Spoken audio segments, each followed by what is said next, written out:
Hello guys, আমি আজকে আসছিলাম আমার আওরে।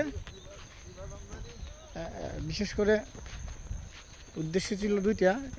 একটা হচ্ছে আমার ক্ষেতের ধান কীরকম পেকেছে দেখার জন্য, আর একটি বিষয় হচ্ছে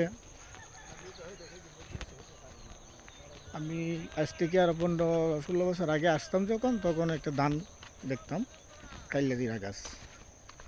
এই কাইল্লাজিরা ধানটা খুব কালো, এই ছোটো ছোটো ধানটা খুব সুন্দর, চালটাও খুব সুন্দর, ধানটাও গোল হতো।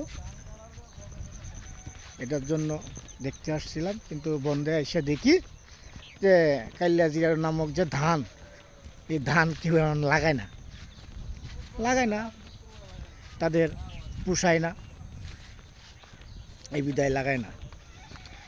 হ্যাঁ, তাদের এখন পোষায় কি জনকরাজ, মিতালি, এইগুলা ধান বেশি হয়, হ্যাঁ, বেচতে দাম পাওয়া যায়, এইগুলোর দাম তারা এখন বেশি রূপায়।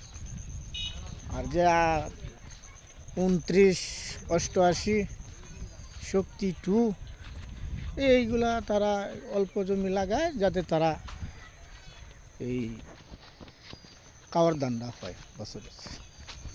এই আর কি ব্যাপার। ধন্যবাদ।